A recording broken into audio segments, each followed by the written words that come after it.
This is Ken Hance, best storyteller in Texas. Today, the saying of the day is, "This bulb will change the light." And that was from Thomas Edison.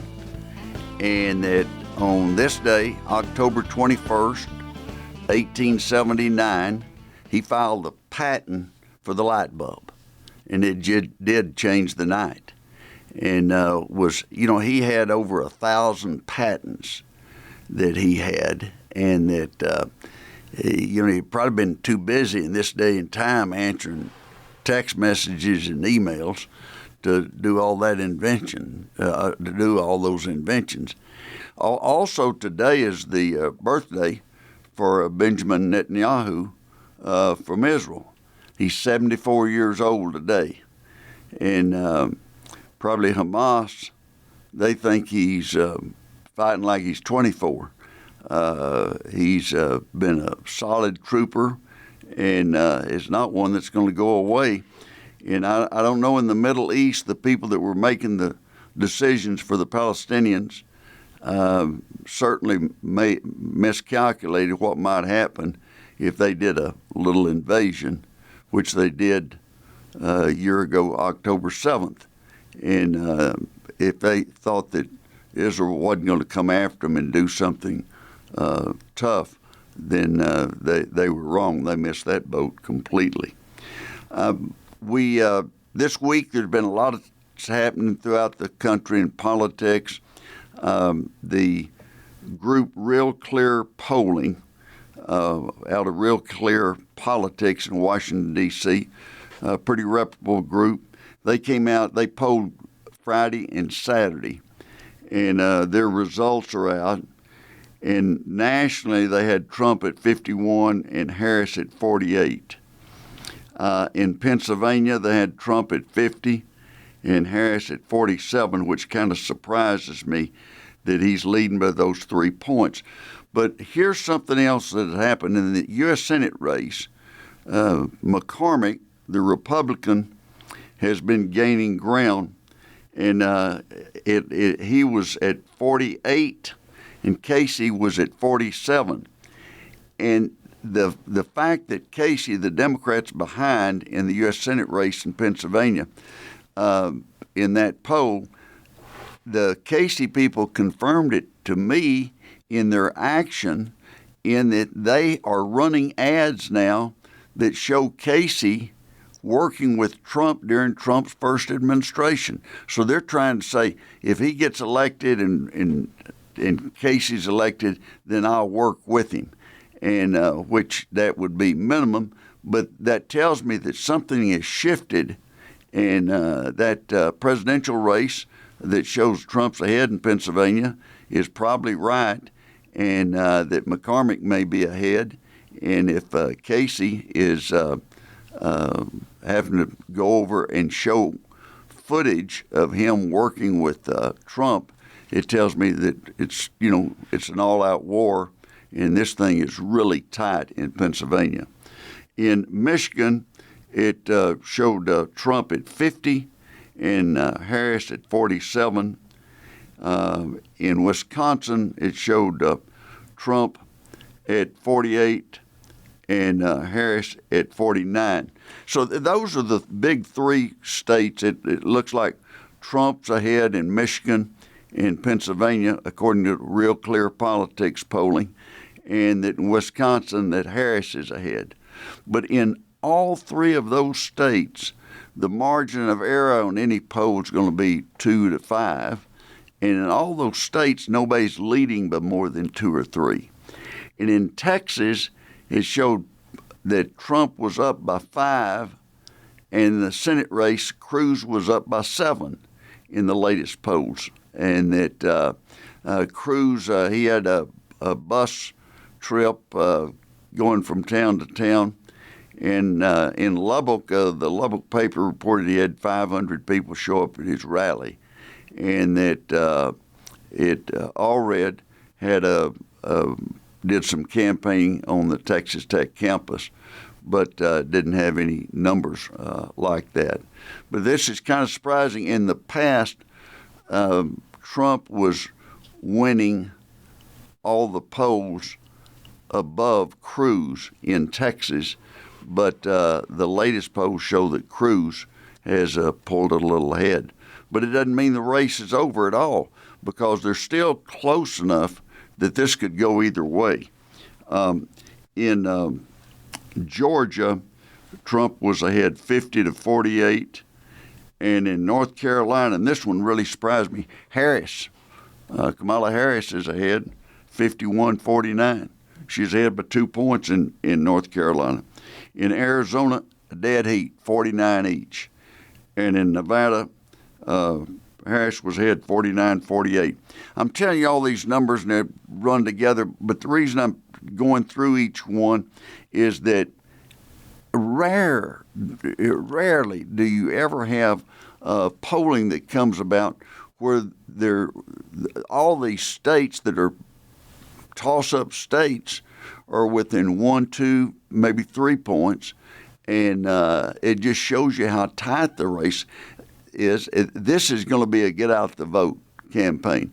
Whoever gets their vote out is going to have an advantage, and they're really looking at it closely in all those states.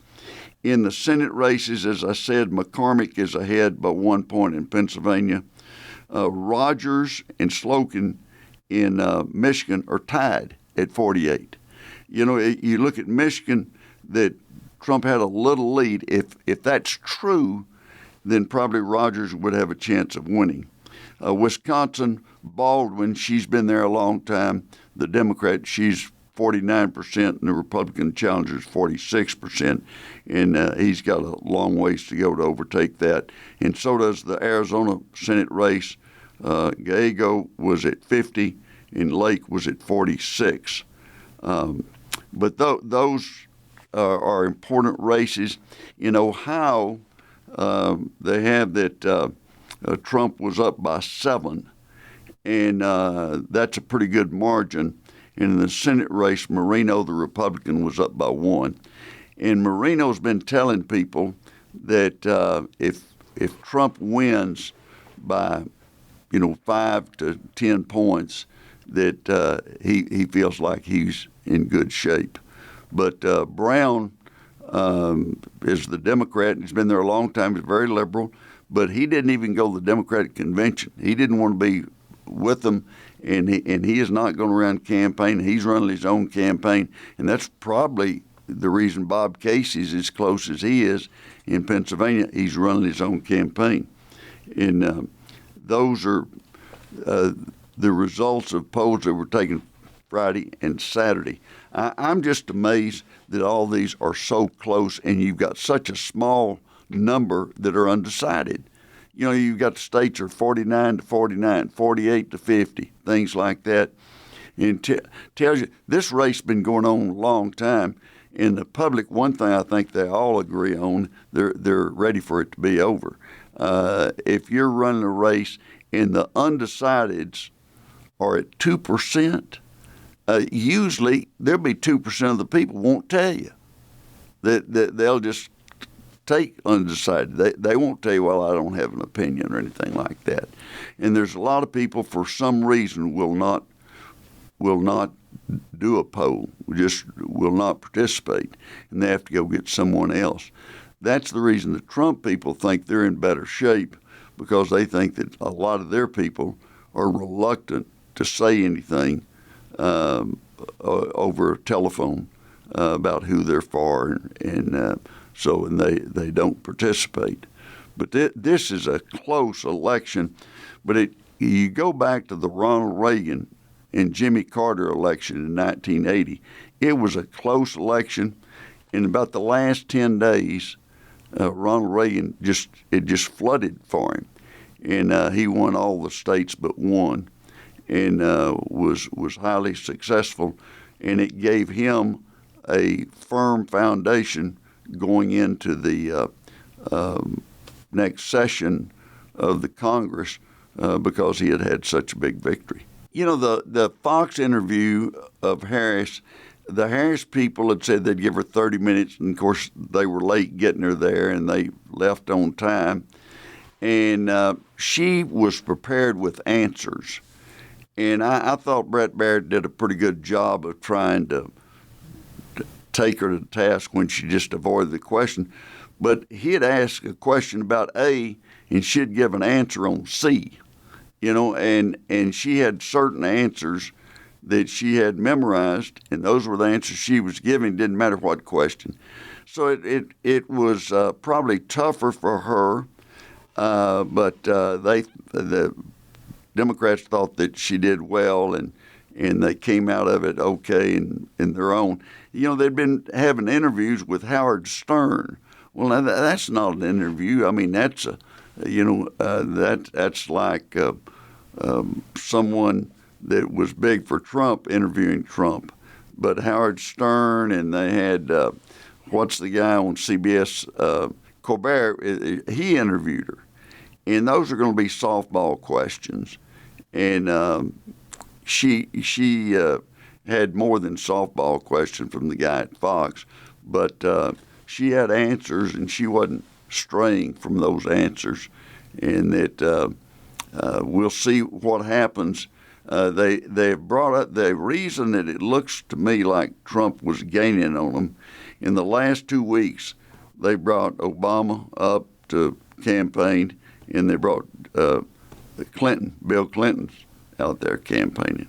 So they're trying to break momentum, or they're trying to get a change in there somewhere to bring in those new people.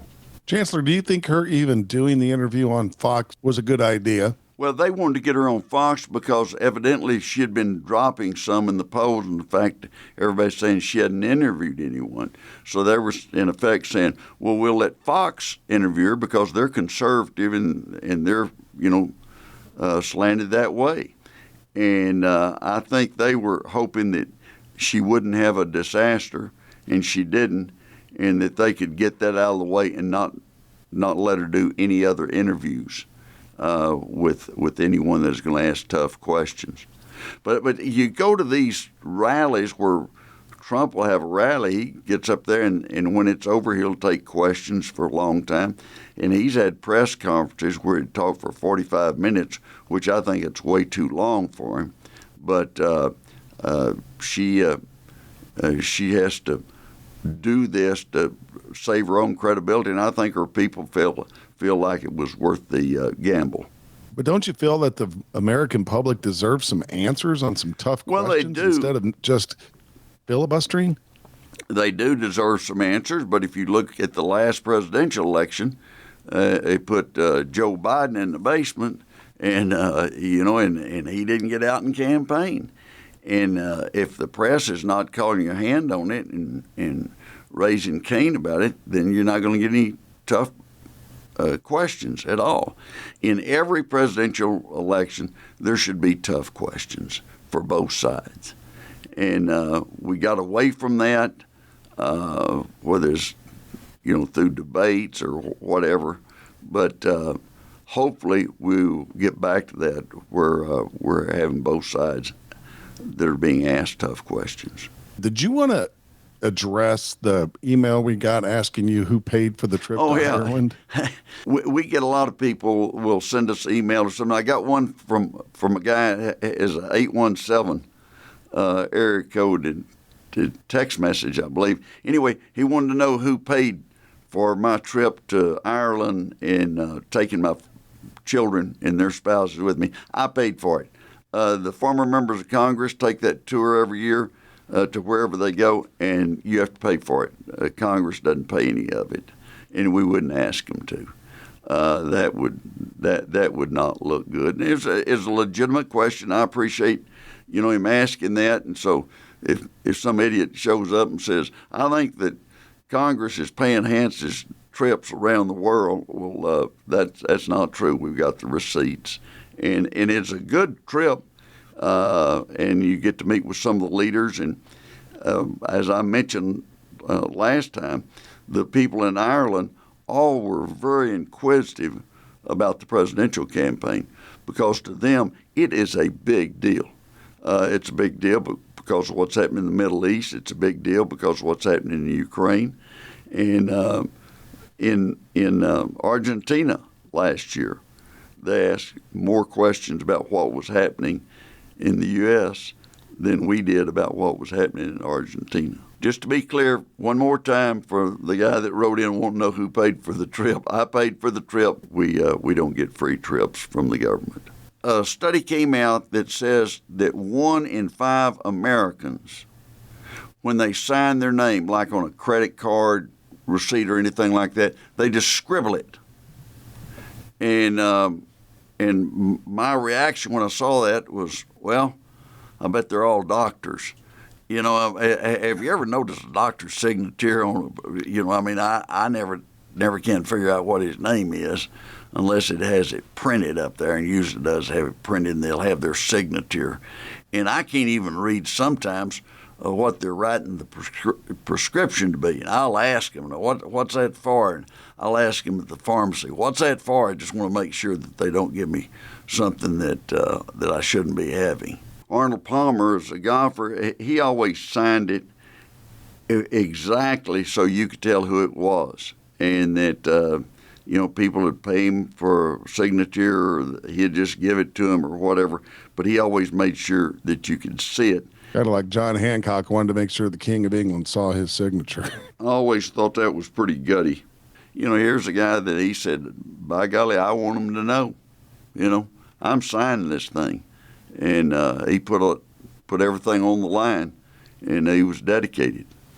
Study came out, artificial intelligence is already saving you at least an hour of work a day that you don't have to do certain things. And I don't know if that's correct or not. I don't have time to sit around and try to figure it out. But it's if that's true, it's really doing well. NVIDIA, and I've talked about this before, they're kind of the leader in artificial intelligence, and their stock is up above $130 now. And, it got up to 120, and then it dropped back down to 107. And now it's back up and above 130. So that's something to watch. I think a lot of people were trying to take some profit, and then they realized that, there's still money to be made in that stock. So evidently they were back trading it this week after being down some in weeks before. There was a guy in China that caught his wife in bed with somebody, and he, instead of shooting him, he just reached a settlement, and the guy paid $3,300, and they looked to see if that was extortion. They were thinking about filing extortion on the guy, but they finally court decided in China that it was a mutual agreement. Thanks for listening. If you got any comments, send them to us, email them to us, or text message to us, and we look forward to visiting with you next week. This is Ken Hance, best storyteller in Texas, and this bulb will change the light.